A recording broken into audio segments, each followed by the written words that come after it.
Hi, everybody, and welcome to another episode of the Double A Team Podcast. I'm your host, Stephen Nagishi, and my co-host, Ken Fang, will be joining me in about 10, 15 minutes or so, hopefully.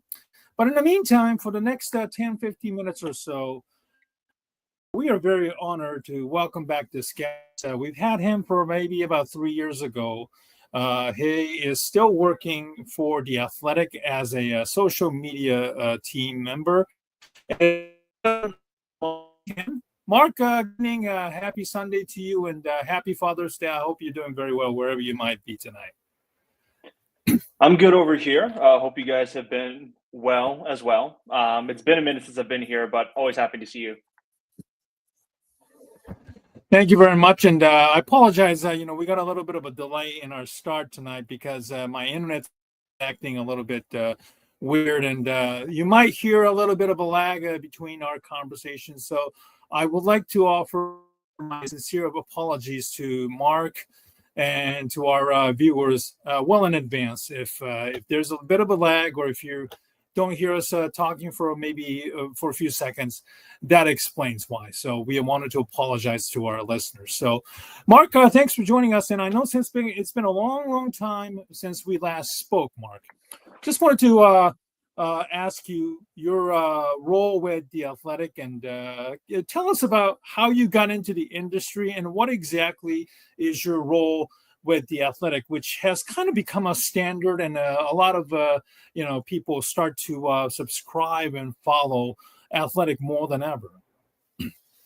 Yeah, so I got my start. I started off as wanting to pursue a career in broadcast.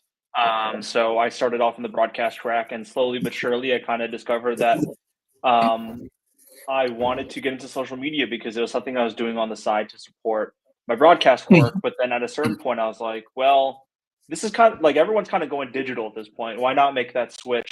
So I started building up a resume there. I started my career at ESPN, which very lucky place for me to end up, if anything, getting to learn from some of the best in the business out there that run like the ESPN handles and the Sports Center handles, and they're still so great at what they do.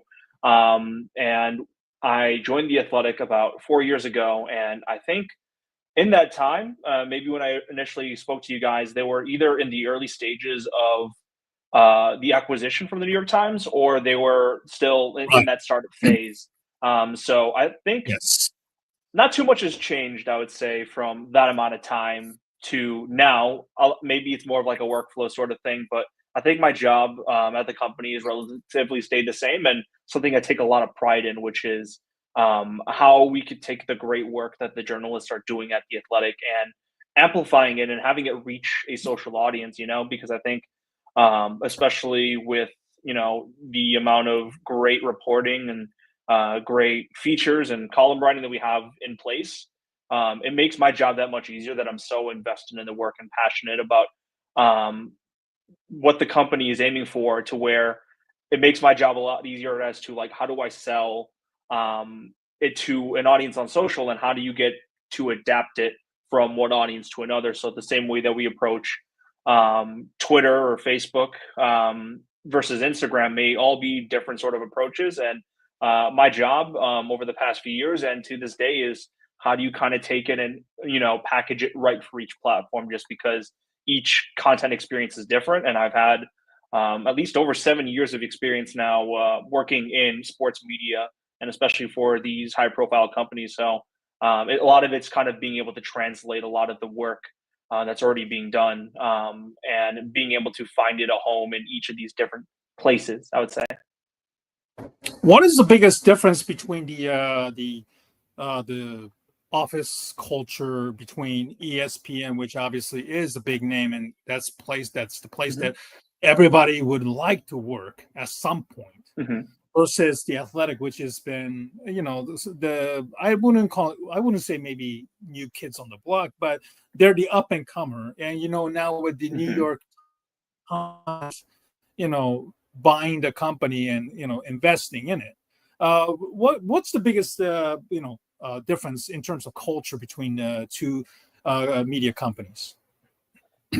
I think you kind of summed it up best, to where the Athletic is kind of that upstart company. I think even with the Times, acquisition, there's still a lot for us to prove as a company, and I think we've done a really good job of capitalizing on things pretty early, and trying different things along the way.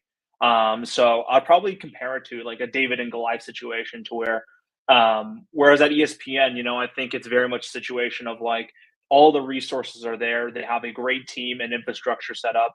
And this isn't me saying that there isn't necessarily so on the athletic side of things, but I think at ESPN, a lot of it was easy for me to learn because the process was kind of there, and I see the work that a lot of my other colleagues are doing, and it's being able to have people that can directly mentor me, be like that were in my same position for many years, and then obviously ESPN having all of the rights to these games that they have, it makes it easier for us to say like, hey, how do we maximize on engagement here?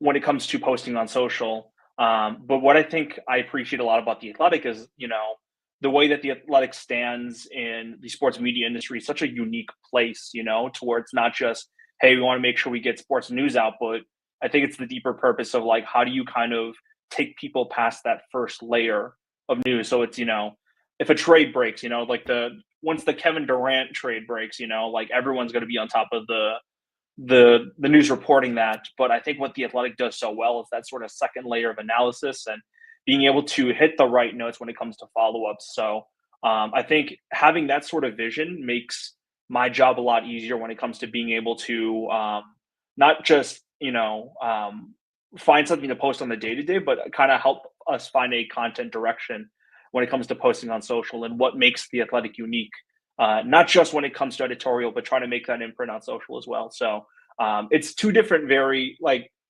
different types of systems that I came through. One where a lot of the processes were in place, and the other where it's kind of like a sandbox to a certain degree. You kind of get to build things up. And I've been there since we started up the social teams, and I've seen an exponential amount of growth since I came on board. So I think at least for us at the Athletic, the objective from here is to just like keep growing, keep doing things big, and finding out ways that we can expand our social footprint, not just on places where people are familiar with us, like a Twitter or even like a Blue Sky, but on other platforms. So being able to reach out to Gen Z sports fans on like TikTok and Instagram as well.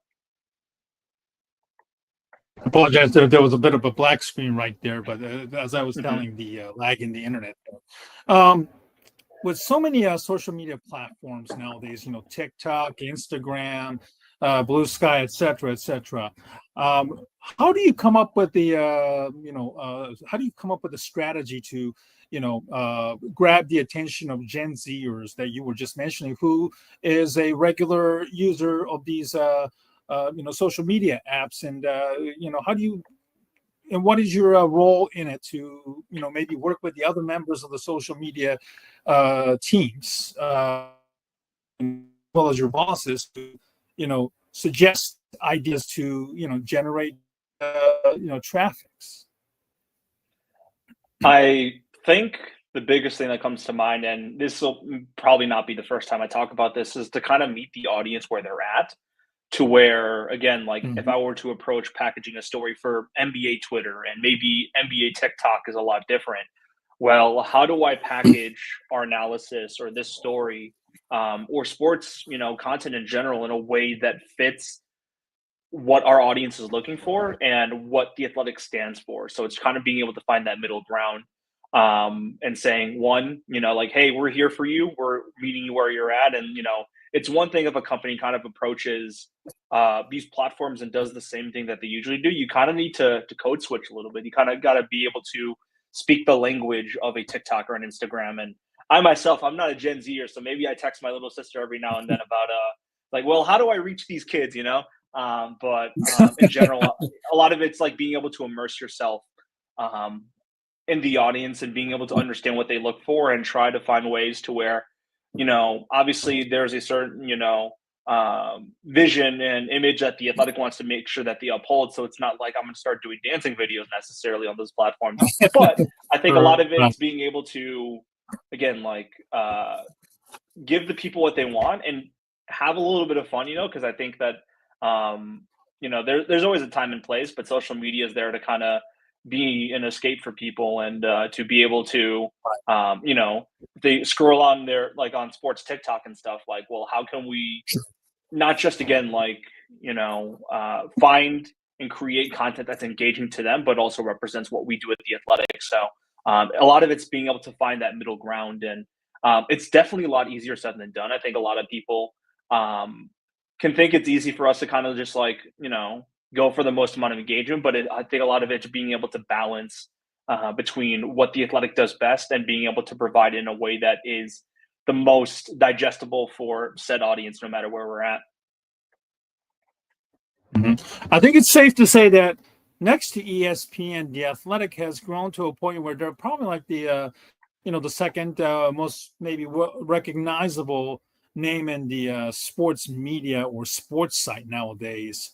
Um, what is the current state of Athletic, and what is the I don't know, the end goal for where the Athletic is heading, and where do you see your role in helping grow Athletic from a from an organic or even from a organic standpoint? I think when I look at the growth of the Athletic over the years, and I think where we're kind of going at now, it's like, well, how do we keep doing it big? How do we um, expand upon what we're doing in the sports media landscape? Because I think a lot of people see what the Athletic started up as, and they see the company now, and it's like, oh, it definitely looks a lot different compared to where things started up as. And I think a lot of it just like we're adjusting with the times, just like everyone else. And I say times, not necessarily as like a double entendre, but I guess like with the times now, as a part of the company, it's being able to find a way forward that kind of balances out the bigger vision that we have for as a sports media company, but also how do we kind of deliver on the journalism aspect of things? How do we kind of make sure that the Athletic is visible and present? And I think the profit margins have always been a big talking point. I'm not saying that like we should be creating for the sake of making profit, but I think a lot of it's thinking about, well, how do we capitalize on the support that we have now, both from a resource standpoint and when it comes to just like a general support. So I think being able to look forward and think about, okay, we've done a good job at doing this. We've established our foothold in sports media doing X, Y, and Z. But how do we push things a little bit more forward? So I think slowly but surely you'll see projects here and there, stuff that I know about, stuff that I don't even know about, that will kind of challenge, I guess, what the Athletic has done consistently over the past few years. But again, like a part of it's always just like adjusting to whatever is going on at the times within the sports media landscape, and then being able to see what the higher ups have planned up for where they want the Athletic to go. And then from here, it's like I can only control what I can control at ground level, and I'll do everything I can to make sure that whatever they have in mind, they'll be well supported on the social side at least. My guest tonight is Mark Kim, who is the social media expert slash a member of the sports website, The Athletic. We've had the fortunate, we were fortunate to welcome Mark on our guest when we started the show back in 2021 or 22 at the time, and we're very honored to have Mark with us 3 years since that appearance. Ken Fang will be hopefully joining us very shortly, but in the meantime, we'll keep our conversations going. Now, I wanted to kind of talk about the current state of the sports media industry in general. Obviously, there has been some mass layoffs. Your company, of course, unfortunately had a few of those not too long ago. It seems as though one of the prevailing reasons for it is the rise of AI and the impact of the industry. We had the Yahoo Sports fired a couple of NFL writers, and then they were also criticized for one of their articles posting a proclaimer or a warning that says we use the AI to for the writing or editing purposes. I'm sure you may have seen that somewhere in the social media site yourself, Mark. So kind of give us your current overall take of the sports media industry right now, from somebody who is in the right smack in the middle of it, working from one of the largest outlets. So first off, I want to make clear that anything I say from here is my personal view of it all. So I know that, Mhm. I'm sure that Right. every single company is incorporating AI in what they do in bits and pieces. But I think from my personal standpoint, I think it's something that's very prevalent, especially when it comes to the social media industry. And I think my overall take on it is that AI should never replace the work of human creativity. And I think when it comes to sports writing in particular, I think that it's something that you could have a robot write you a quick game recap and be okay. But I think what makes sports journalism so special is being able to follow along with the writer, being able to do some more regular storytelling, and I think that especially when I think about social media, like there's a lot of companies that are turning towards AI like image generators as opposed to hiring graphic designers, or they're putting out headlines that are using key buzzwords from an SEO perspective, and having those auto generated. So I think that in that case, that's kind of where I have a little bit of pause of what AI's role is within sports media, because at the end of the day, AI is here to make life easier for us, and that should be the goal of it. At the end of the day, it should be here to help us streamline processes, not replace human impact. I would probably say is the best way to go about it. So it's not necessarily asking ChatGPT to write an entire essay for you, but when it comes to Mhm. making sure that all the grammar is all good and all their does sentence structure make sense, it should be there to support the work that they're doing, not replace it. So as I kind of see other companies that are laying off writers, journalists, analysts to defer to AI, it kind of feels like it's missing that component of the human element of sports writing, and kind of I'd probably say it misses the soul of of having someone behind the keys as opposed to deferring to um, having AI generate things, just because AI works off of a very particular system that has like a tried and true formula. But when it comes to the thoughts, of and the creativity of having people behind some of these stories or behind some of these opinions and being able to answer for it. And like the example being like why Jameson Williams is not a boomer bust, fantasy football option. I want to be able to, if I disagree, I could go find that writer and like I'm not going to say I'm like really at him necessarily, but it's Exactly. not something that where it's like it kind of like ducks from cover a little bit, saying like, "Whoa, well, a robot wrote this, so we can't really do much about it except criticize the algorithm or criticize AI." I think being able to have some like build a rapport, um, and a sort of trust when it comes to following these stories or following these writers or these teams and being able to buy into it. That's kind of where I find a lot of and I think especially being working for a company like the Athletic and seeing so much great journalism on a daily basis, to kind of think Yeah. about some of that potentially going to AI kind of hurts my heart a little bit. So, um, in Mhm. general, like as I said, AI should be here to help us, make life easier for us, but not replace us. And I think that seeing it impact the sports media industry is sad, but it's also something that to me is not entirely surprising, just because I know the impact that it can make on the industry. I just hope that there are probably better ways to go about it as opposed to laying people off in order to replace them with robots. Yeah, I totally agree. There has to be some sort of a balance between, having, like you said, a human element that is needed when it comes to telling stories versus, using AI like the ones we're seeing from Awful Announcing Story that I just mentioned, where Yahoo used Cast Magic, an AI tool, and reviewed by our editorial team to ensure accuracy, etc. But you think that there could be a meeting point, or like the middle point where humans can coexist with AI in any industry, including yours. I'd probably say so. Most like when you think about even sports media at large, it's an industry that is always adjusting to the times, or whatever comes up over the years. The fact that social media is an industry in itself is sports media adjusting to changes in society and technological upgrades. So I think that AI in Mhm.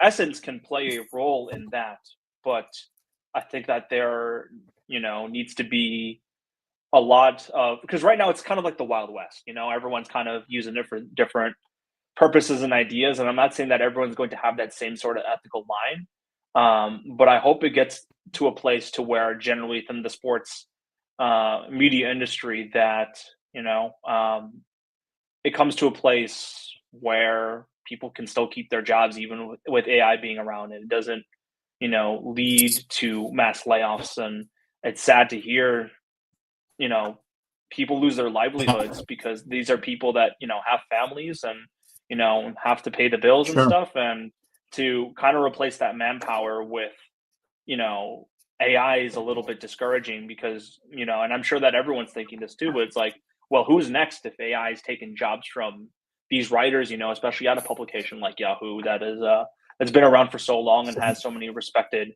talents there. So I think that being able to um, at the very least, I guess, come to an understanding with across the industry that AI can't replace people across the board, or it can't be the majority of the production. I probably think is hopefully what things are aiming towards, but at the same time too, I think it would be a bit short-sighted to dismiss it entirely just because of where things are going, and ultimately what AI can do as a tool. So I think again, it's thinking about it as a tool more or less than thinking about them as a person. So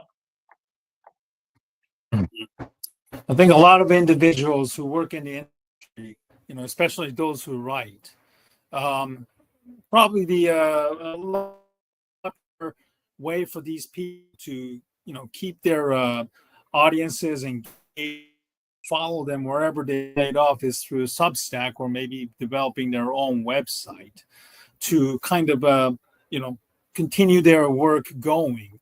Um, what other aspect of the sports writing or the writers that they face eventually not necessarily phase out, but how could these maintain their own authenticity and as well as work going outside of just Substack, or is there any other way that they can do develop or new old and new audiences, perhaps through like social media that you're so accustomed to right now? well, I think especially these days in sports media, you kind of have got to be a little bit of a jack of all trades. You got to be able to do a little bit of everything, whether it is like writing or on air work or podcasting and social media. That's just kind of the way to survive. I'd probably say, especially as a modern day sports journalist. So I imagine that I think that when it comes to hiring journalists nowadays, like you need to be able to show like, hey, I'm not just a writer, I can do X, Y, and Z, and to be versatile. I think that's kind of where um, the reason why I am at where I'm at is because I've been flexible and I've shown that I can do multiple skill sets. Right now, a lot of it's currently focused within social media, but there's still value in that as an industry. And I think that being able to diversify, I think, your skill set, um, not just from the aspect of like, oh, I'm a sports writer and there aren't any writing jobs while I'm out of a job, but again, I think it's being able to have a better understanding of where the industry is going, and where opportunity lies, and you never know where things are going to take you. And I see a lot of some of the like the top young journalists in the industry, and I think even like at the Athletic, where we have a lot of those rising stars at the company, and I think about the work that they do, and it really is across the board. It really is something that encompasses multiple platforms. So even if writers may not necessarily have a home on legacy sites necessarily, like a Yahoo, or they end up having to go to Substack. I think it's just natural that the brand expands outside of just the writing itself, and a lot of it's being able to sell, their whole body of work and what they offer, which I think is just kind of representative where sports media is these days. It's being able to invest in the people in it, as opposed to the brand in its full self. I think being able to look at what a site has to offer and be like, I love the work that this person does, is a great way to lean into and support that sort of vision. But also knowing that, again, like, there are great creators and great reporters and great writers or great podcasters that may be outside of the traditional media landscape. So I think still being able to find where they're at, or being able to be introduced to the work that they do by being on these other platforms, I think that sort of visibility goes a long way. So I think if you take a look at where things are going, I'd probably say it's being able to be in multiple places and not just saying, I'm a writer, I should write and I should do Substack, or I should do work for a newspaper, or I should work for, a blog. It's being able to say, I'm a writer, but I can also do this, this, and this. And more than anything else, again, it's selling the brand of yourself, I would say, and being able to say, if I'm an expert in NFL coverage, I can provide it wherever you're at. And as I said, it's meeting the audience where they're at. So not everyone's a reader. So why not, put together some YouTube shorts, for example. So. My guest tonight is Mark Kim, who is the social media team member with the sports website, The Athletic. So let's talk what's going on in the world of sports today.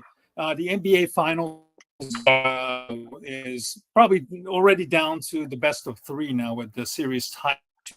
There has been a lot of problems or criticism when it comes to the coverage of the NBA for a long time. And, somebody posted on Twitter about recently about the Stephen A, I believe, was caught watching his phone, watching some website on his phone, or playing solitaire. I'm about to pull that one out to show you, just to kind of, for those who are not familiar, there you see Stephen A on his phone at one of the Indiana games. I believe this was maybe game 3 or 4. I think it was maybe game 4. As you can see here, for those who are not really aware of what's going on. This was something that Ken and I kind of brought up last week, as the finals production. It doesn't seem like there has been criticism that this game, because it's a small market team that obviously New York, LA, or none of the popular teams are involved in it. It seems as though the ESPN production doesn't really reflect the final vibes, with the Larry O'Brien trophy being used as a hologram, not the ones that normally we would see, and et cetera, et cetera. What is your overall take on somebody who's worked in the ESPN before, that it's kind of like the ESPN's production has kind of dipped, because I don't know if it's more about, they're trying to promote the hot take guys like Stephen A, Kendrick Perkins, and Pat McAfee's of the world, obviously. Do you buy the argument that maybe ESPN's production has fell down, or they care much about sports nowadays? I think something that rang close to me when thinking about this was something that I think Awful Announcing had covered, and it was a podcast or a social video from Logan Murdoch saying that, from The Ringer, saying that the NBA is kind of missing its storytelling right now. And I think it comes across not just when it comes to talking about the series in itself, but again, like, even the whole debate about, having the logos on the courts. A lot of it's, the tradition that comes with the NBA Finals and comes with basketball, and being able to make it feel like a moment, you know? And I think that it may be a little bit harder to sell when it comes to two small market teams, but it's not because of the basketball, because the basketball's been great. I think it's being able to keep an eye on these teams and their stories for so long. And I think that like an ESPN is someone where, you know, obviously ratings are king, wanting to make sure that they maximize those as much as possible. But when two small market teams that they don't do nearly as much coverage on come into play, it may be a little bit harder to do so just because they don't have as much experience covering these teams. And I think the Thunder may be an exception to a certain degree just because they've been the best team in the West all season.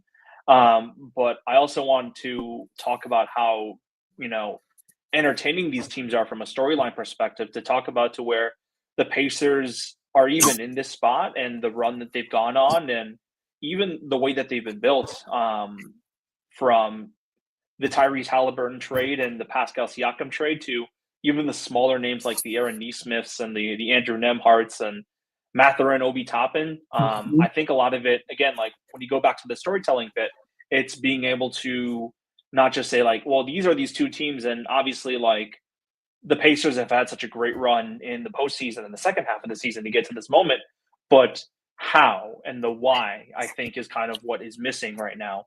And I think that isn't necessarily just an ESPN problem. I think it's a basketball problem in general. So it's, you know, when you can't sell the superstars or you can't sell the premier franchises, how are you going to continue to put that same effort? Not just, you know, in the NBA Finals, but to make it a year-long sort of thing to where the Indiana Pacers make the NBA Finals and the Oklahoma City Thunder make the NBA Finals, and I have enough to where I can be invested in them because they've been talking about them all year.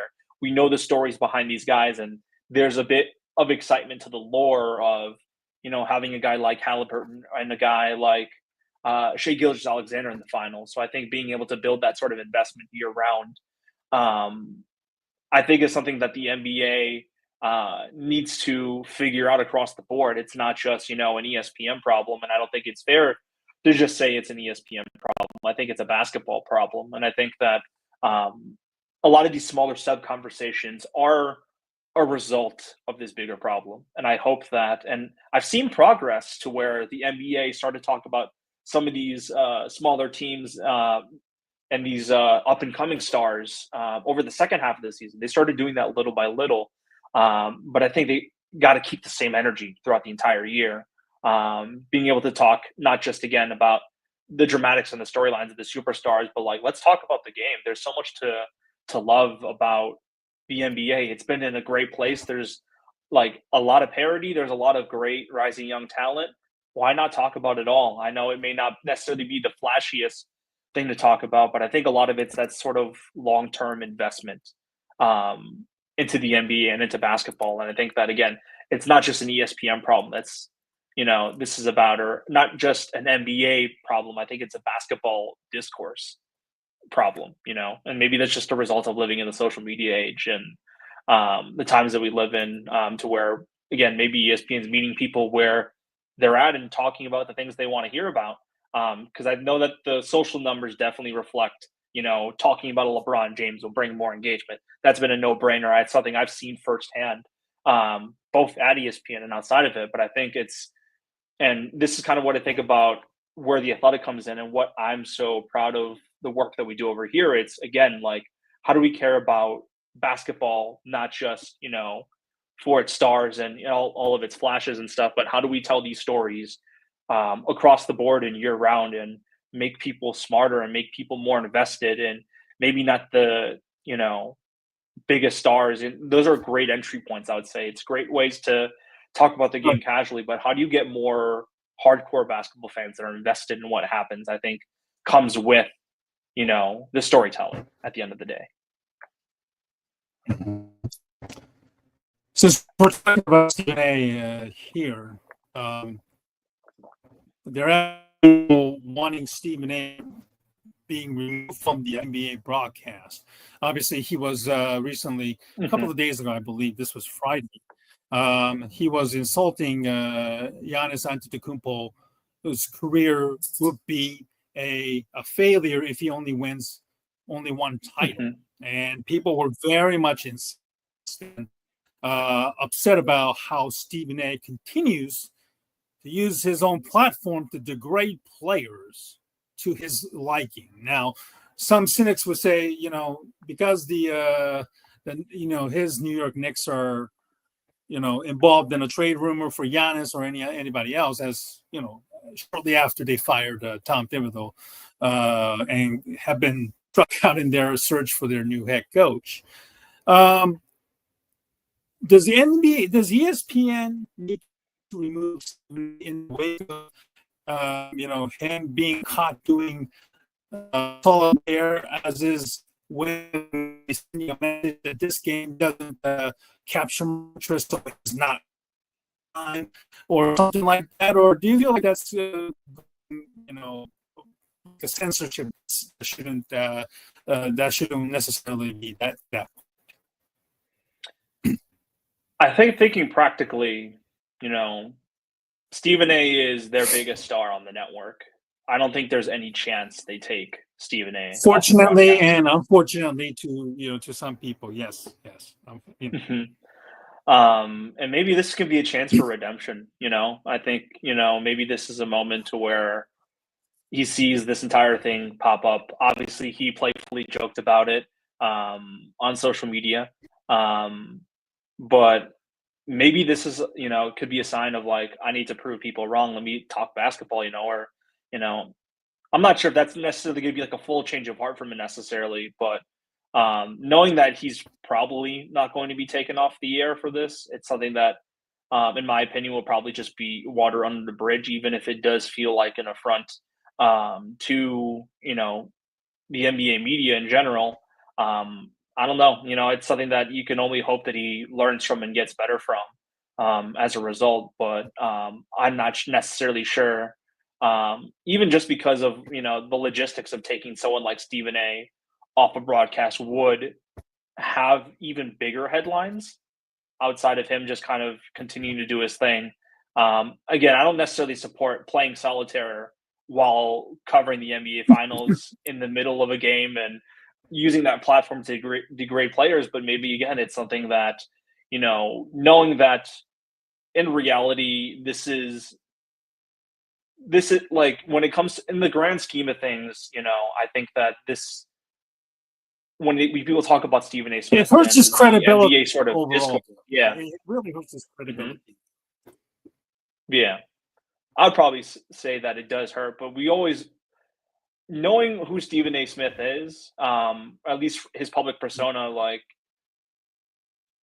maybe it isn't that much of a surprise, that we're kind of in this place, and maybe it's not the biggest of deals, and maybe he gets that pass just because he is Stephen A. Smith, and unfortunately, because it's ESPN, it's going to be at a place where even something like this is not going to be um, ban worthy for them, and I'm not necessarily sure if I would fully endorse pulling him off the air, but I see where they're coming from. So I'm sure that there are other things I could probably say, like, this is probably what should have gotten Stephen A off the air, but he's someone that, again, is a larger than life personality. It's someone that makes that amount of money. I'm not saying that he gets a pass for those reasons, but No. also to a certain degree. And hopefully, like, I hope people aren't going to Stephen A. Smith for their hardcore basketball analysis. And it does hurt to kind of see, um, you know, uh, to see him in a position where he talks basketball and, especially the approach of degrading players like Giannis, who has accomplished so much in his career, and then going off and doing this. Um, Again, I think it maybe speaks a little bit larger to basketball media in general, but also it's Stephen A. Uh, you could be mad about this, but they don't bring in Stephen A. for the basketball analysis; they bring him in for the character that he plays. So it's something to where, again, I don't fully endorse what he did, but it's also just like I don't know. I would hope for better, but it's also I didn't expect too much to begin with. I think he does what he does very well, And what he does very well isn't necessarily hardcore basketball analysis. It is discouraging that he didn't really care to at least, cover that up in the littlest bit just because, there's a great basketball game going on. If you like as a hardcore basketball fan, you should be tuned into what's going on and being able to pay attention and being able to talk about it as opposed to just talking storylines and headlines and stuff. But there's not much we can do outside of, I guess, charge it to the game. I'd probably say just because it is Stephen A. And again, if you came to him for hardcore basketball analysis, I don't know what to tell you. And it sucks that someone's in a place where they can kind of just go on air and not necessarily provide that, but it's also again that's not what he's getting paid the big bucks to do. He's getting paid the big bucks to be Stephen A. Smith to when he's playing solitaire during the NBA finals to be able to chirp with people and to be able to embrace debate to a certain degree. So I think a lot of it is a combination of like, does it suck that like if anyone else did this, they would probably be punished pretty severely. I'd probably say so, but again, it's just it's the way the industry works, and I think in an ideal world, like Stephen A. would be treated just like everyone else, but he's Stephen A. Smith, so it's not worth investing too much energy and being like, we should take out Stephen A. Smith. It's not going to happen, So at that point, even if it isn't the greatest ethical look to keep someone to commentate on and analyze the finals while he's spending part of the time not paying attention to the game. It's just what it is, Mm-hmm. So one hope next season is that the NBA on TNT crew, completed their long time run on TNT, and now they're moving on to ESPN starting next year. My hope is that TNT hopefully can continue what works with them in TNT, and there are people who will be like, they're not going to work because ESPN wants to tame it down or change, how what they do, their own shtick. Especially what Charles Barkley says and does. But what were your overall thoughts on like your own tribute to NBA on TNT, and do you think it can continue to thrive even under ESPN's leadership? I think there are a couple big questions to answer when it comes to this transition, and one is like, how much is ESPN going to tweak the format of Inside the NBA, and the NBA and TNT in general? But it's also again like thinking about the logistics of it to where being able to be with them pregame, halftime, and postgame. I'm not entirely sure what what they're going to do with the postgame because typically they've led into SportsCenter every single time, and that's kind of where Ernie and Shaq and the guys kind of have their most fun is like in that postgame window. So how do you maintain that level of authenticity to what they do best while balancing the interest of ESPN is something that I think is going to be very interesting to see how they approach it. I think being able to keep these guys on the air is just as a step in the right direction. Charles in particular has been very unapologetic when it comes to speaking out against not making the show what it is and what makes it so great. So I'm sure if we hear that there's anything going around in the background, we'll be able to hear about it, and I'm sure there'll be criticism about that in particular. But I think that there's still a chance just because, again, when we talk about the audience of it, like these guys have been such an important part of basketball culture over the years. We've seen them, throughout all of our NBA, like the big games and even the small games, like they've been part of the walk every single way. And it would have been a shame if they were just, as a result of the new NBA rights deal, that they just wouldn't have a platform anymore. So at the very least, I'm glad that they still have that opportunity at ESPN, and there still is a chance just because, again, it's that sort of connection that we have with the individual guys like Ernie, like Chuck, like Shaq, and like Kenny, I think the question for ESPN from here is how much they'll will be able to resonate with them with ESPN's new format to the show, or if they end up keeping things the same, And I think that that's going to be what ultimately decides the success or failure of having these guys on ESPN's airwaves. So, how are they going to incorporate them within the broadcast itself? How are they going to let them be themselves? And how are things going to change or stay the different along the way? I think is going to determine whether or not there's success. But I think that there's always going to be a chance with those guys on there. They are such household names, and to the point where they're synonymous with the NBA and the NBA discourse at large. So I think being able to figure out and find the right formula for success will determine how successful this this move ends up being. But again, I think there's always a chance for success having these guys on the air, and especially with a major broadcast partner and a major network like ESPN. As the proliferation of sports podcasts, YouTube channels, especially from the former players themselves, has that kind of hurt the quality and the messaging of sports media in general? Because we were talking about the NBA finals not being given a serious looks. The former players, they always come after the current generations of players, etc., etc. Do you feel that the sports media podcast that has seen significant growth, coming from the writers and now the players themselves, do you think that has kind of hurt the overall quality as well as the coverage of sports in general? Maybe we don't have enough podcasts, man. I'll be honest with you. And honestly, we need more podcasts. We need more perspective.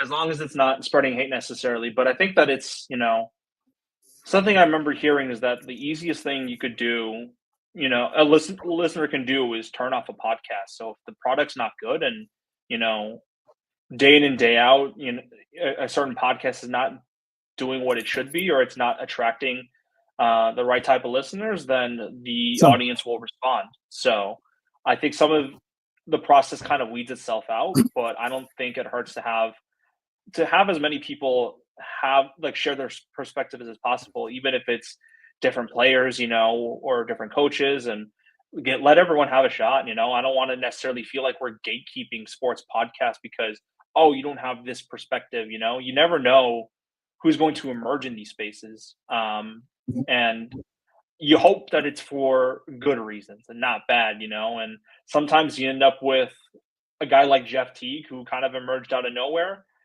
Is like, why is Jeff Teague starting a podcast? There are millions of other different ones, and you find out what makes him so unique, all the stories, the storytelling, all the jokes, and it's like, why didn't this guy have a podcast before, So you never know until you give it a shot. So I'm all in support of people being able to find their voice and figure out if this is, sports podcasts are the way to go on their end. I think it's ultimately, again, it's going to be decided by the audience by itself, or as you go on with the project, if it's something that you can continue to do as well. So is this work that you can keep up with? Is this work that's paying off in the long term, or do you just love doing it? So I don't necessarily have a problem with there being too many podcasts. And again, if you're thinking about starting it, why not? Mm-hmm. And then finally, I wanted to ask you about this question to close it out, since we have a lot of people who are probably quite kind of interested, whether themselves or their son or daughter wanting to kind of get into the industry. To this date, even with the layoffs and changes in the industry touched on with the emergence of AI and etc. What is your advice for those who wanting to break into the industry, compared to where you were versus where you are now? And, how should one approach about, learning about the tools, learns about, storytelling, etc., etc. What is your advice on that particular,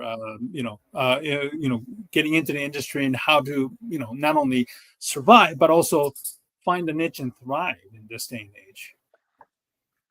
I think I narrowed down to two things. I think the first one is that you got to love this. You got to love sports. You got to love everything that comes with it. It's something to where if you're half interested in sports, or it's like, oh, I'm passionate about something else, but sports is nice, it's not something to where I would recommend it, just because people may think that, and it is a privilege to work in sports media. I think it's a great place to be. It's something that I wouldn't trade for anything else, but it's hard work sometimes. And I think that people kind of look at, oh, you're covering sports or watching sports all day. It's got like life's got to be great, but there's a lot of hard work that comes behind the scenes. And I think something that I experienced in the past is like you get burnt out, you have to pay attention to all these sports of, all these different times, and it never truly feels like an off season, especially in the social media industry. So you got to be ready for the long haul. You got to love what you do, not just as a sports fan, but like what are you going to be doing? If you're going to be a sports writer, you got to love sports writing. You got to love sports journalism. If you love sports broadcasting, like you got to love being on air on top of being a sports fan. So I'd probably say that's the first thing, is you have to love and know that you love this, because when the going gets tough, like you got to be able to power through it, I'd probably say. So make sure that you want to do this before you get into it. Make sure you love it, I'd say. I think the second thing is to kind of remain true to yourself, be authentic to who you are, no matter what you do. And make sure that that sort of originality finds its way in everything that you do. And something that I kind of, got my foot in the door is, being able to joke around on Twitter like everyone else, making memes. And that's, I like to think that that's kind of how I got my start in the industry, is making sports memes online and doing that over the years. But it also, again, like when I think about my first job at ESPN, like I managed to find a good place for myself on the team, creating that type of content. And because of my expertise into that and being unapologetically, I'm going to cover the sports that are on air, but I'm going to make some jokes on the side, and even thinking about how that translates over here, I think it's not necessarily, I've always, been passionate about joking online, but it's now evolved into a place where I'm very cognizant of social conversations and trends that pop up at a given time. And like, obviously I'll always be online making jokes and stuff. But there's a way to kind of develop even some of the small things that may seem a little bit silly, like, oh, you have such a wide Rolodex of memes, you could find ways to translate some of the things that may seem so small or insignificant into something that is a part of your brand, so when people ask me, it's like, well, what sets you apart from other people that work in this industry, and how did you end up where you're at? I think it's being able to speak to my knowledge of sports culture, and internet culture is a part of that picture too.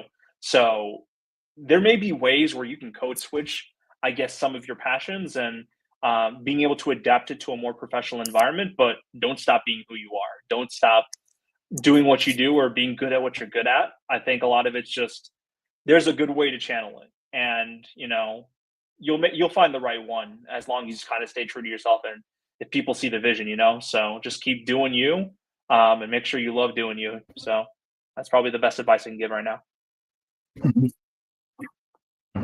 Is the current traditional journalism degree kind of is more than enough to help you get in the foot, or has the schools, in the journalism school or school media, has kind of managed to update themselves, to combat with the changing times in the industry, in your opinion?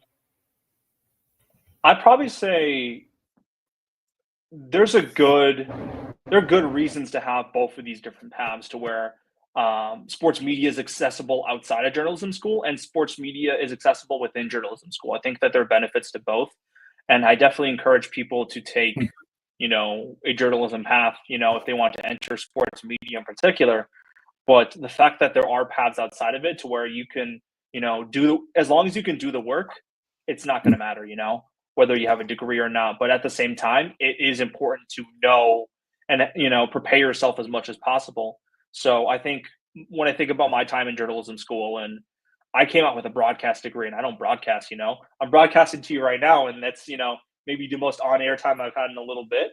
But I think that's the ethics and the core values that come with journalism that make the experience of going through it all so valuable, and makes me appreciate the work that is done at the ground level. And I think it's something to where I think if you want to get into journalism and you want to, you should go to journalism school.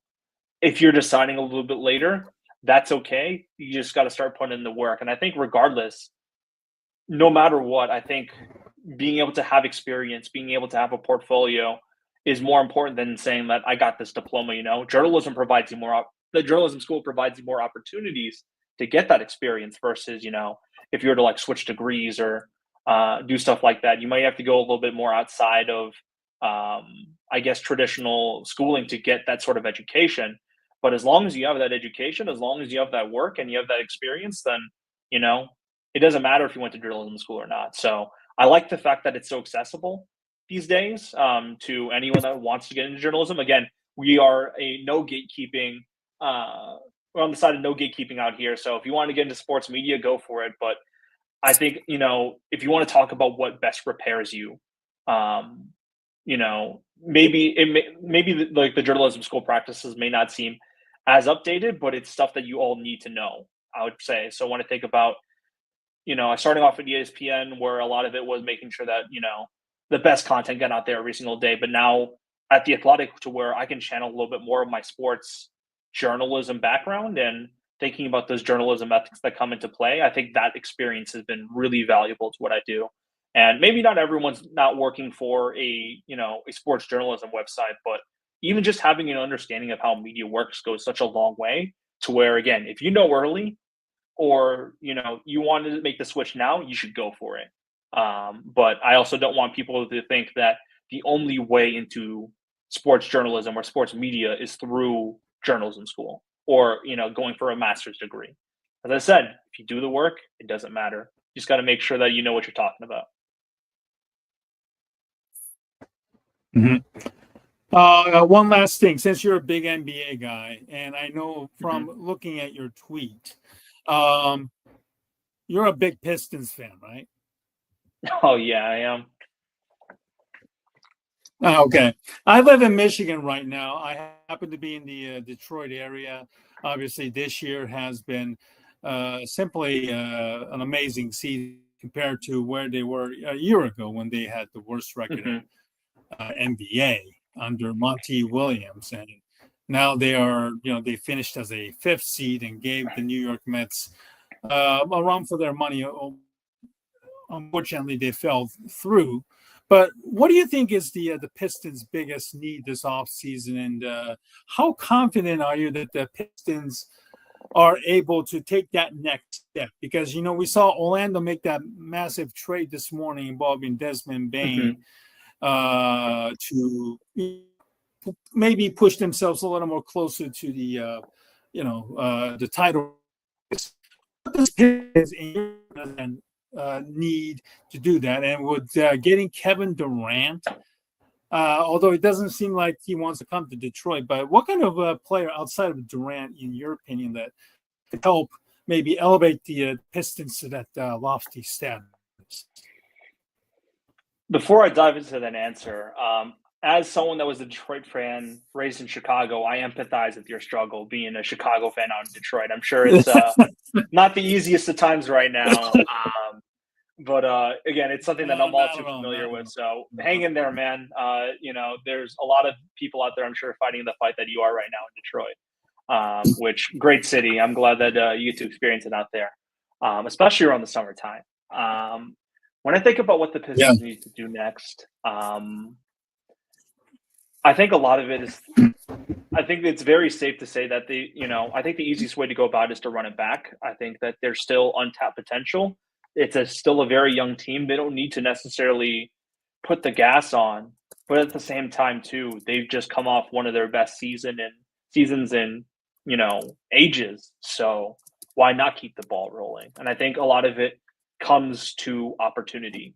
I think when it comes to seeing what Orlando did, Orlando paid a premium to go after a need. Um, it's something that I'm not sure if Detroit's ready to make that jump yet necessarily, or if a decision maker like a Trajan Langdon is willing to make that decision. Also knowing that this is their first season of sustained success. There's a lot more that comes into play, and they got the hard part done because I think Cade Cunningham's a legitimate superstar. So they got their guy. So who that second guy is, I think, is a very interesting question. I think it's someone that should be able to lead the scoring charge for this team, being able to take some pressure off of Cade. Could it be Jaden Ivey on the roster? We'll see. Could it be someone else that on the roster? Maybe one of the young guys. We'll see. But it's something to where it doesn't hurt to explore the market and see the cost, especially now that you have draft capital back in play. But a couple of names that I've been talking about with friends, and like, I'm not sure if Jaren Jackson gets traded at this point, but obviously the Michigan roots run deep. The Pistons have needed an additional front court presence, and Jaren's someone that can provide that scoring punch and that defensive, emphasis that Detroit's always been known for. So he's definitely someone that's gotten some looks. I was talking to someone else about Jaylen Brown too, which I think is interesting as someone that can play both sides of the ball, someone that can add that scoring punch, and knowing that Boston is in a bit of a salary crunch. So are they willing to pay Jaylen Brown and not necessarily just like hit the reset button on the timeline? Out all of next season. Mm-hmm. Exactly, and that's the reality of the NBA these days. Is that if you're that second apron, you got to make sure that like it's worth that cost, And thinking about a team like Detroit, to where it's not the most, premier destination, and I've seen for years they've had to overpay guys like Josh Smith to come to the city. It's doing. Detroit's always going to have to pay that extra premium for not being one of those large market teams. So how can you find places to where you can insert yourself and get players at, an opportunity cost? It's thinking about the Dennis Schroeder trade, for example, that was the Warriors were trying to get off that contract, trying to make that Jimmy Butler trade. And Detroit's like, I got a couple, seconds and expirings we can throw into the deal if you give us Dennis Schroeder, and voila, you end up with one of their most important playoff contributors. So I think more than anything else, as opposed to targeting a Jaren Jackson or a Jaylen Brown or a Devin Booker who has been rumored for so long, or a Lauri Markkanen, it's being able to take a look at the market and say, where can we capitalize on value? And if nothing's out there, I don't think they need to push all their chips in at this time because everyone on that team is so young. I want to see Jaden Ivey healthy on that playoff run to see what he's capable of. Just because he had such positive momentum before that injury that took him out for the season. I want to see Jalen Duren develop. Or I want to see Cade make that extra leap. Or I want to see a Sarge Thompson develop that jump shot and see what kind of a player he becomes there. There's so much untapped potential in that team to where I don't mind running it back. But if you see a team that needs help, give them a call and see how you can help them out there by taking maybe one of their, superstars or stars off their hands, if they want to save a little bit more money, if they want to hit the reset button, I think a lot of it comes down to opportunity costs. And I think that Trajan Langdon so far has done such a great job in capitalizing in the right moments and being smart about it. So who knows what's going to come up this, off season. I don't think anyone had a Desmond Bane trade on their bingo board, so we may find out that there's another star available that Detroit goes for that we didn't even talk about, and we'll see if that ends up happening. But it's something to where, again, I don't mind being patient, but you don't – and also being patient and being passive is not the same thing. I'd say you got to be patient for the right deal, but you got to be ready to strike. And you got to be proactive too if you see opportunity out there. And I think that's kind of the right place for Detroit to be. But again, as I said, it doesn't hurt to run it back this year. I know everyone's very high up on the young players, but again, all most of these guys are under 25, so you might as well see what is out there, and if they regress, then maybe um, you speed up the timeline a little bit to keep that momentum, or if they're continuing to trend Sure. well as is, then like how do you shore up the fringes at that point, or how do you balance the salary books to make sure that they have a title contending roster? So I feel like they're maybe a season or two away from being a potential team like Indiana, where it's like maybe do you see it possibly, So Yeah. there's still some work to do, but I'm very encouraged by the direction, not just from the on the court perspective, but from the way that the front office has approached things. So it's something to where I'll ultimately trust whatever comes through. Mhm. My co-host Ken Fang finally joined us after returning, and we're about to wrap it up. And Ken, thanks for joining me on this Sunday night. And you got any thing you want to ask Mark, or you have anything to say before Mark wraps it up? Well, Mark, I appreciate you joining on. I'm very sorry that I joined you at the very, very tail end. The gathering I was at went a little bit longer than I expected, but really appreciate you coming on. But I heard what you said about the Detroit Pistons as I was coming in, and I know it's been a while that the Pistons, of course, have been a while from many years removed from their runs to the NBA Finals. Of course, even before then, the Bad Boys. But what is it like being in Detroit, knowing that you've had all this past glory, and especially with the Pistons, and of course, going back, the Lions are coming in and picking up some of the slack, and of course the Red Wings, of course, too. They've had their issues as well. But what's it less like being there, trying to be patient through all this stuff with the Pistons? Oh man, nothing will ever challenge you like watching the Pistons last year. I mean, I'm Mm. not sure. I might have had a worse time watching that Pistons team than I did watching the 0-16 Lions, because, like, every single week they're going to lose, but like it became a very public thing about the Pistons, and I couldn't avoid it at any point. And the losses just keep piling it on and on and on.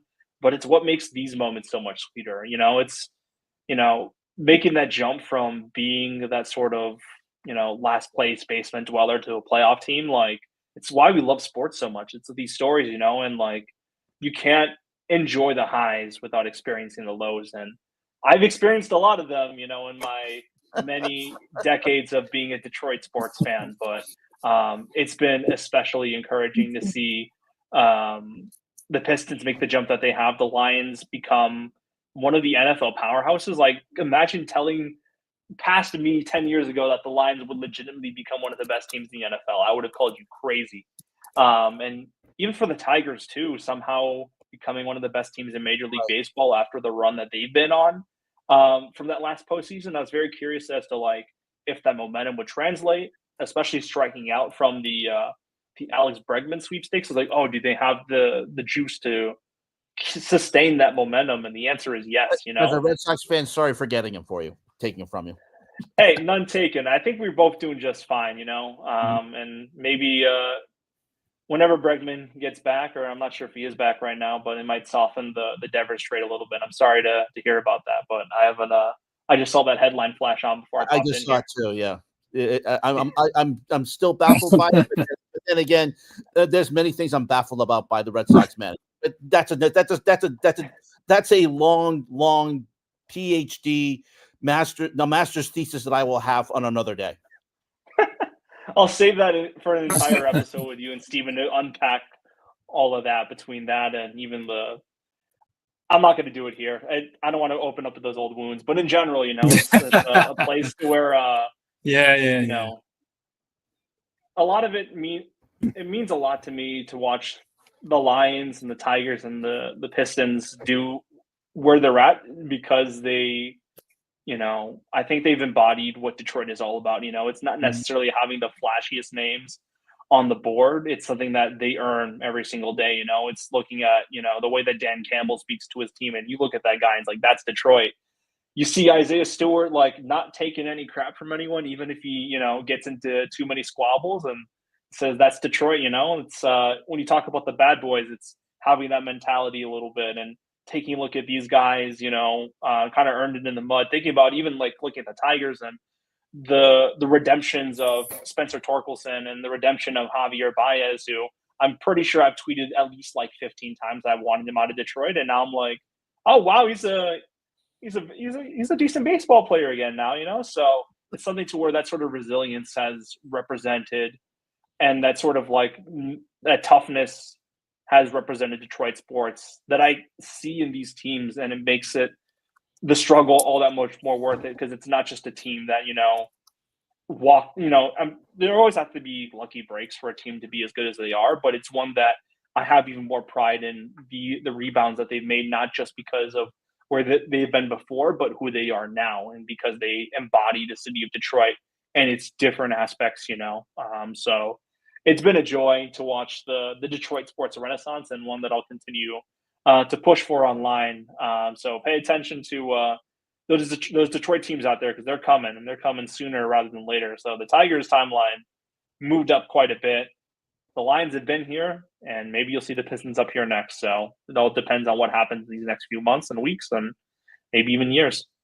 I will say sports is better when Detroit is doing well. So we do want Detroit. I mean, Detroit has been the proverbial punching bag for a lot of sports leagues for many years. So it's sports is way better when Detroit is better. So I have to say that. And as someone who loved the 1984 Detroit Tigers team, hated the bad boys because I was a Celtics fan, but got to say, Detroit is much better. When Detroit is doing well, sports is better for it. And I think, Mark, and I say that from a New England perspective, you just want Detroit there because it just adds a lot to, especially when Chicago is not doing as well. You want Detroit to do well to pick up that slack. No, absolutely. And everyone needs a villain, So Detroit's usually the ones that's picking fights and, not taking any nonsense, and even thinking about the New England perspective too, like thinking about the villain, like the champions for so long, and everyone needs someone, like when you think about, again, like the storytelling aspect of the sports, like everyone, there's always a hero and a villain to all of this. So it kind of provides it in different ways. And Boston's been so successful and has such a big market, I definitely see a lot of that in them. And like, you can hate the fact that Boston's in the finals, but it's not, you're definitely going to be more tuned in because Boston's in the finals, And I think that Detroit's in the same way, to where it's like, well, what are they going to do next? Even if it's a smaller market, that they're not taking crap from anyone, and there's always going to be fireworks. So it's what, as I said, like those sort of characters make the storytelling so much more easier, and it makes it a lot more entertaining. So they need more teams like ours in the mix as well. And even Chicago too. I'm iffy on Chicago, just as I told you, I was a Detroit fan growing up in Chicago, so not the greatest of feelings, but at the same time too, it's like when the Bulls are back, we're going to know about it and we're going to be tuned in, So sooner rather than later, and maybe Caleb Williams gets Chicago back into the mix as well. I don't want to make sure I forget about them. The Cubs are already in it. Mm-hmm. So, and also sorry about the White Sox. I'm not sure what's going to happen with them, or the Blackhawks for that matter. Yeah. Wow. Yeah. Mark, listen, thank you very much for your time tonight. I know we went over a little bit longer than usual, but it was a wonderful conversation. Your perspective on the current state of the industry was very, very informative. And I hope a lot of people who are watching us, 200 people almost, watching this live stream tonight, really got a lot of great insight on the industry and how to get in, etc. And really, really appreciative of the work that you're doing, and, we look forward to having you on again down the road. Hopefully that you will continue to thrive in your social media role with The Athletic, and, wishing you continued success, and, good luck to you, in your new city in Los Angeles. Yeah. And please stay safe out there. Thanks for joining us tonight. No problem. Hopefully we don't have to wait 3 years for the next meeting here. So hopefully talk to you guys soon. No. We'll definitely get back to you, hopefully, in a 6 months time. And hopefully we'll talk a little more about the sports, and, dive in a little more into the, NFL once the league starts and everything. So hopefully we'll talk more about the football and everything. So You talk about the Tigers World Series parade too by that time. So I'm not going to Well, count they're that out. looking good so far. They're looking good. Yeah, yeah. Anything is possible. When we So get there, we'll bring you on definitely for sure. Absolutely. Mark, thank you very much. And again, have great, enjoy your weekend, and then wishing you continued success from all of us. And we look forward to having you on again very soon. absolutely, guys. Talk soon. Thanks, Mark. Take care. Take care. Well, Ken and I will continue with our conversations, and Ken, I really, really appreciate you joining us tonight. And listen, Ken, I really appreciate you joining me on this Father's Day. I'm sure you outings of maybe somebody within your immediate family and having to come all the way out here. So let's make this a one quick short story that's like somewhat of a theme or a continuation from last week about the USMNT drama involving the head coach Mauricio Pochettino and its star player Christian Pulisic. We were very, very hypercritical of Pulisic's not participating in the Gold Cup, which kicked off today. U.S. Winning over Trinidad into nothing. Game that won more easily, convincingly, if you ask me. But the big story, of course, is the to this game. Pulisic did an interview with the CBS Golazo members to try and clarify his side of the story as to why he was not participating in the the World Cup. The Gold Cup this summer. Mm-hmm. And quite frankly, Ken, I don't know if the interview that I'm about to play from Golazo America here, I honestly don't think it did him any favors. And let me just play the interview, and then let's kind of dig deeper into his side of the story. Here we go. Make a full screen. Why is Christian out with the U.S. men's national team right now? So you have your best season, right? And through all the trials and tribulations, I think everyone's watching saying, man, look at what Christian's able to do when the chips are against you, so to speak. So after that, what led to this decision to sit out this window and not participate with the national team? Yeah, so obviously it sucks for me to miss out with the team. I want to be part of the team always. But to be honest, and towards the staff and towards the end of the season, yeah, my body just started talking to me and my mind, and then I started to think what is best and what is going to be best for me leading the next year and going into the World Cup. And was that to play 8 more games and then get no rest at all, go straight into preseason and then grind another year and go straight into the World Cup? That's not what I felt was best for my body. But the only point that I would make with that is that I did want to be a part of at least the 2 friendlies. I did speak with the coaches and I asked, and I wanted to be a part of the team in whatever capacity I could. And they said no. They said they only wanted 1 roster, and that's coach's decision. I fully respect that. I didn't understand it, but it is what it is. I wanted to be a part of that, but yeah, that's just the way things went, and I had to make the best decision for myself and also, in the long run for my team, even though clearly some people haven't seen it that way. So Christian, I just a quick follow-up to that, because I can just feel and sense the frustration in saying, hey, I want to play these 2 friendlies, but you only want 1 roster. And I respect you, the head coach, you make these decisions. But knowing what you know now, would you still stick with that decision? Or would you go into this thinking, man, with this backlash, with kind of the things that I'm feeling right now, maybe I should have gone? Or do you still feel like you needed this break regardless?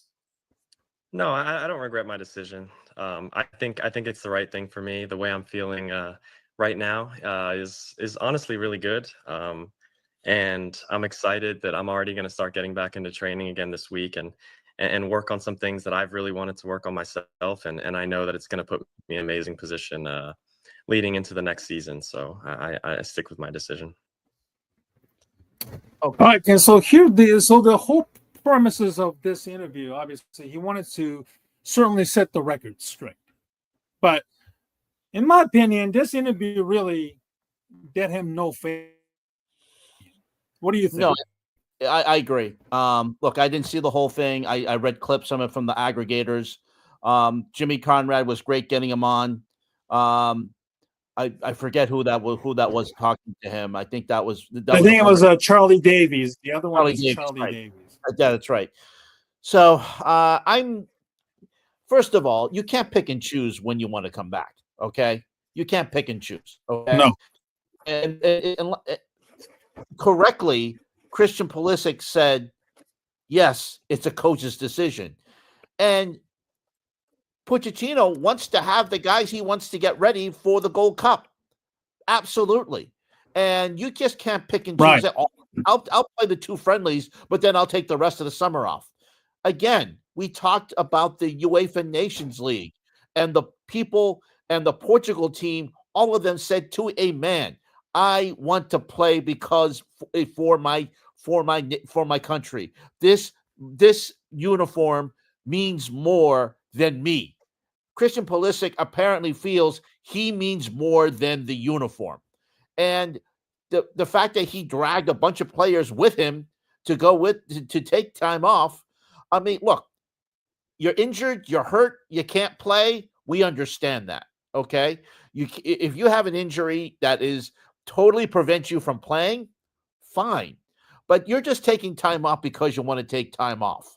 You want to take, and you know, this is, I've seen a lot of people, including Apple MLS host Kaylin Kyle, who criticized Pulisic to the hilt this week. For some reason, she got backlash. I think it's because that she's female. But I just don't understand this attitude, Stephen. I mean, look, like I said, you're hurt. You have an ankle, you have a ligament sprain, you have an ankle sprain, you've got stuff with you got an ACL torn. You're not going to play. We understand that. But you just want to take time off because you just and Christian Pulisic's dad even chimed in and he, of course, he's going to defend his son. We get that, but this doesn't do him any favors. It does. It didn't, and he just. I just feel that you're just leaving the U.S. out to dry in a competition that is going to be a barometer for how the U.S. is going to look in the upcoming World Cup next year, Stephen. And I great that the U.S. got a win. They should have beaten Trinidad Tobago. They absolutely, I think they could have put out a team under 16 team and probably beat Trinidad Tobago today. That's how bad they were. But still, you want to get a barometer. And, and as I said last week, Roberto Martinez said, and all the coaches and managers for their teams that were playing in the Nations League all said to a coach, I want to see how they play because this is how we're going to prepare for the World Cup next year. And I want to see how my team's chemistry is. And I want to see how they're all going to get together because we don't have that much time after the season ends in June of next year. And then the World Cup happens in July of next year. So they're going to use these competitions when they can. And Christian Pulisic is not helping Pochettino, and Pochettino is stuck behind the 8 ball. And now the U.S. is going to look. It doesn't look good at all. So I'm doing a master's thesis right now. So I'm going to stop and let you go. Go ahead. Well, the article from your site, Awful Announcing, obviously points out that Christian Pulisic's father claps back at Landon Donovan after Donovan on Fox Sports. Right. Criticized Pulisic without mentioning, not specifically mentioning the name. Now, his father, Robert, used ChatGPT to write a clapback, which is a lazy form of journalism or whatever you want to call it. And, me and Mark Kim talked about the impact of, AI in the sports industry because we've seen a lot of layoffs, due to the usage of AI, which Yahoo Fantasy sports writers were laid off in the light of AI usage in several of their articles. But and I jokingly tweeted that this level of laziness is where I think I can see where Christian Pulisic is getting it from. His father's genes, etc. And I will say this, again, like you said, you cannot pick and choose. Okay, I'm ready to play, but I'm going to take this game out. Once I play, Turkey and Swiss, it sounds like like a sandwich, mind you, but it's a country, by the way. You guys can do all your own thing in the Gold Cup, and I'll see you maybe in October when you guys play Japan, Korea, and the exhibition matches. I'll be ready by then. You can't do that, and this is all going to the U.S. Soccer Federation's incompetency in keeping Greg Berhalter, despite all kinds of allegations of domestic violence that you and I consistently touched, even after the World Cup was over in 2022, that a high drama involving, Gio Reyna's parents, who knew that Greg Berhalter was, once charged and investigated for the domestic violence of then his girlfriend, now his wife. And yet, a year ago, Ken, if you remember, there was Copa America in this country. Yeah. And the U.S. had a terrible showing, which finally led to the firing of Greg Berhalter. Okay. And then they brought Pochettino, and Pochettino himself has done no favors with some of the comments that he has made with regards to, Christian Pulisic, where, Pochettino fired back and said, you cannot pick and choose when to come in. This is one roster, one Gold Cup. You have to be fully committed. And Christian Pulisic, unfortunately, clearly isn't. So there's that. But, at the same time, I've always felt, that Pochettino himself is also trolling the American media and the American soccer fans by saying that we can win the World Cup, and also pandering to Trump a while back about the organization of the World Cup itself. Pochettino himself has done no favors himself with some of the he has made, and I know a lot of people don't seem like or wondering why Pochettino made that comments about, he's the manager, he's not a mannequin, players need to listen to him and stuff like that. So war of words right now, and that, it's not going away anytime soon. There was an incident involving Robert Lewandowski, the high-profile Polish soccer star, which he had a standout with his manager. I forgot the name of the manager, but he said he would boycott until he's fired or removed. And Mikhail Provic, I believe I'm pronouncing it, who's been feuding with Lewandowski, resigned for the good of the team. And I feel worried. I'm very worried right now that Pulisic is going to pull a very, very similar stunt that try to force USF's hand to say, you either take me or you take Pochettino's side. I don't care how much money you're paying him. You either take me or Pochettino's side. Or, Pulisic is going to boycott the USMNT until this issue is going to be resolved, which I'm afraid it's not going to end anytime soon, Ken. Well, I you're probably right about that. Let's see where this plays out.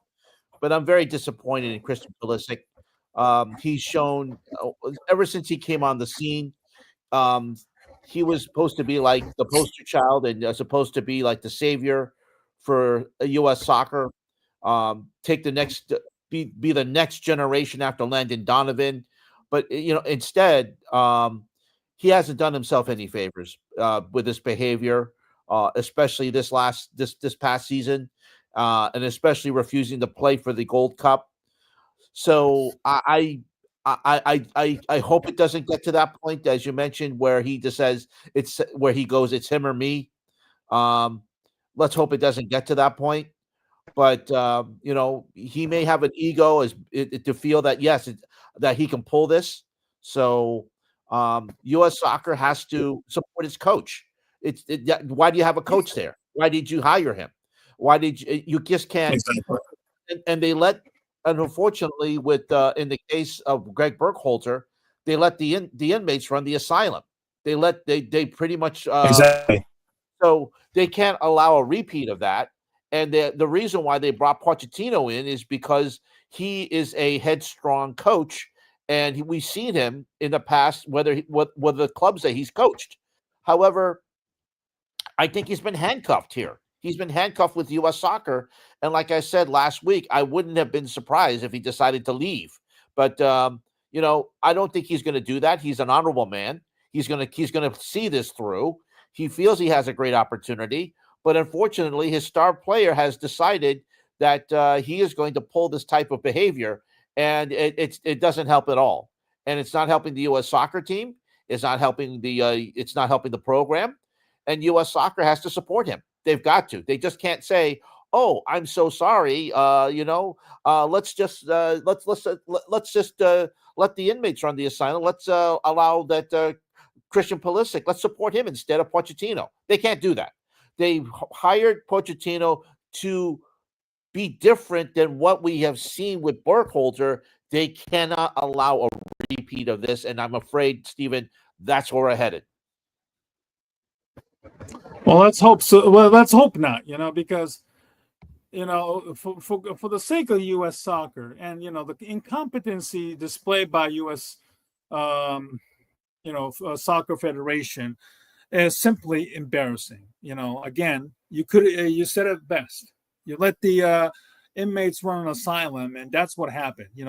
Berhalter kept his job as long as possible because he kept pandering to the players like Pulisic. And that's not how you run an organization. What's the point of having a coach when somebody like that overrules you, or at least wants a bigger say in how he or she wants to do business? That's not how it works.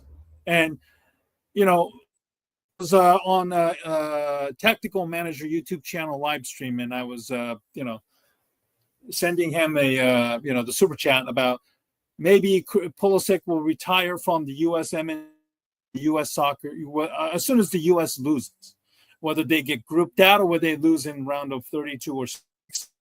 As soon as the U.S. is out of the tournament, I think Pulisic is going to retire from U.S. soccer for good, because I think he's tired of being treated or being disrespected, and I could see that happen. Either way, it will be interesting if Pulisic is going to remain with the U.S. soccer for the between now and the World Cup, or this is basically the standstill that is not going to end anytime soon. And I'm afraid it's not going to end anytime soon, in my opinion, Ken. It's interesting that, and again, we talk about the difference between the success of the women's program, which under Emma Hayes is being run correctly, and Right. you see the success of Emma Hayes, but yet the men can't duplicate that success, and I don't understand that, because we've seen the women constantly win World Cups, Olympic gold medals, but yet and they get the right coach, except for the one before Emma Hayes. But besides that, they seem to get the right people in charge, who put the right people, and the training system is there, and it just seems that, Stephen, we get the right people coming in, the successors and the new players coming in, the new generation, and we don't have any problems with women's soccer, with the women's soccer program. But yet here we are with the men's team. It just seems to be, ever since the Landon Donovan years, it just seems like we have no idea. It's just every year we go through the same thing, and I don't understand it. I don't know why that we can have this great success. The same people who run U.S. soccer seem to get the women's program right, but they can't get the men's program right. I don't understand it. I don't get it.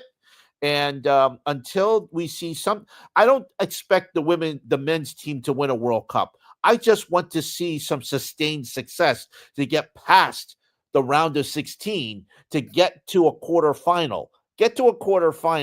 Get some sustained success, make the U.S. team. Right now, I don't see this. Pochettino did a great thing by coming in here. He did absolutely. He's a great coach, and I think that he under normal circumstances. And when a person not named Christian Pulisic, I think he would probably have some success here. But the problem is that right now the U.S. is kind of handcuffed here. So, but anyway, I'm exasperated, Stephen. You can see my exasperation because I want success. We saw how the U.S. came out of the 1994 World Cup, getting momentum. We got MLS, and then the U.S. soccer team getting some limited success and making some strides in the 2002 and of course 2002 World Cup. They took a step back in 2006, but then they did some sustained success in 2010, and again, but again didn't. But the problem is that every time we get a success, they go 2 steps forward and then 2 steps back. So it just every time they get some type of success, it's negated somehow. And right now, they're in a state of flux, and I don't know where they're headed to. I have nothing. I don't have any optimism about this program right now. I don't either, and it's unfortunate. But the clock is ticking. It's less than a year from now. And they really need to show some significant progress moving forward under Poch. Poch made his own statement. He put it out there. He said that the players need to listen to him. He's not a mannequin. Okay, those are strong words. And he certainly may face a little bit of a backlash for that kind of comments as being crass and maybe lacking thoughtfulness and so forth. But Pocha knows what he's dealing with. He can't screw this up. It will hurt his legacy if this plummets, and he cannot allow somebody dictating his own team. And then obviously if Pulisic follows, there's always going to be some other people who will likely follow, like Weston McKennie, Tim Weahs, the guys who play in Serie A in Italy, that they're obviously face each other and also keeping in contact. Maybe sabotaging the whole thing. So, you can't allow that to happen. Obviously, Pochettino's well connected in Europe as well, having coached at Tottenham, PSG, just to name, and then Chelsea as well. He is well connected. He probably knows the story. He knows, he probably hears it from the group. What's going on with the American players, some of his sources there as well. So the Gold Cup, obviously, U.S. needs to really step up. There are a lot of guys, who did, but unfortunately, the U.S. looked a little slow in transition. They were just, sloppy with the ball. Unfortunately, some of the players. It was a win. Again, I will discount because it's Trinidad and Tobago, and a lot of the islands, Haiti and others who aren't exactly known for soccer powerhouses, and yet they still continue to struggle because of the bad formations or bad lineups that Pochettino is putting it out there. So we'll see if the game is as this game goes. Things will hopefully improve, and the mood and the morale inside the U.S. men's national team will improve, or will they continue to deteriorate? Pulisic or somebody else from, like the likes of Donovan or Tim Howard will probably say something about, Pulisic or, Pochettino maybe start to take sides and, to drag them through the mud. But, maybe it's just me. Listen, Ken, I really appreciate you coming in. I know it was probably a busy day, and for you to drive to get back to your house and hour or so, I really, really appreciate Father's Day. Any Well, you're cutting in and out there, Steve. Final words. I'll I say apologize. My internet's very, very bad. My this. internet's been pretty bad today. No problem. I will say this. Just before I got in, and we Mark Kim mentioned it as well before he left. Rafael Devers was traded by the Boston Red Sox to the San Francisco Giants just minutes, and actually he was on the team plane ready to go to Seattle for their series with the Mariners, and he was on the plane. He was taken off the plane and informed that he was traded to San Francisco. We don't know who San Francisco is going to give up. He is the last member of the Red Sox 2018 World Championship team. Others, of course, like Mookie Betts and Jackie Bradley have long gone, but he was the last remaining member. He, of course, had some controversy this year because he is the reigning third baseman. When Alex Bregman was signed, he was told originally that Bregman would be going to first base, but then apparently the whole thing about Bregman is that he's a natural third baseman. So Devers didn't want to leave, and then apparently he accepted the role of playing DH. And while he's hit home runs this season, Devers still mentioned he wanted to play third, and apparently the Red Sox have decided to trade him. So it's going to be interesting to see how that works out. Sunday Night Baseball has been covering this. They have the San Francisco Giants, Los Angeles Dodgers game, interestingly enough, right now. And they've been mentioning that and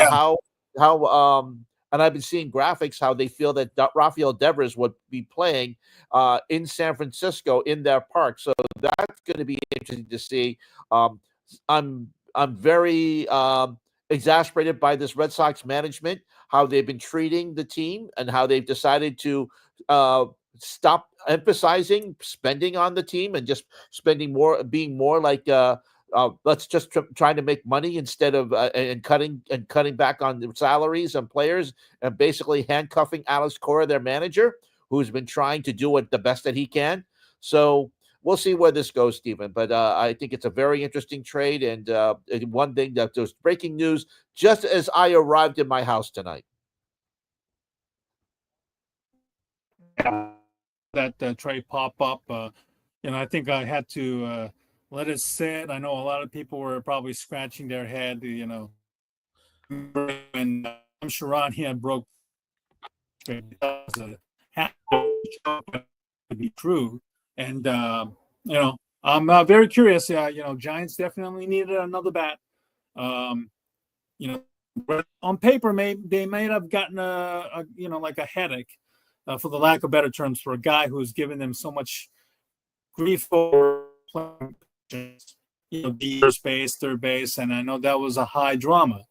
Let's see if the Boston Red Sox can, get themselves picked up, or if this is a, like a precursor to a big summer trade-off. Since if the Yankees are, going to start run away with the division, which puts the Red Sox in a very If it's like 10 games between the Red Sox and the Yankees or more, I think the Red Sox has to make more difficult decisions to shed the payroll and start all over again.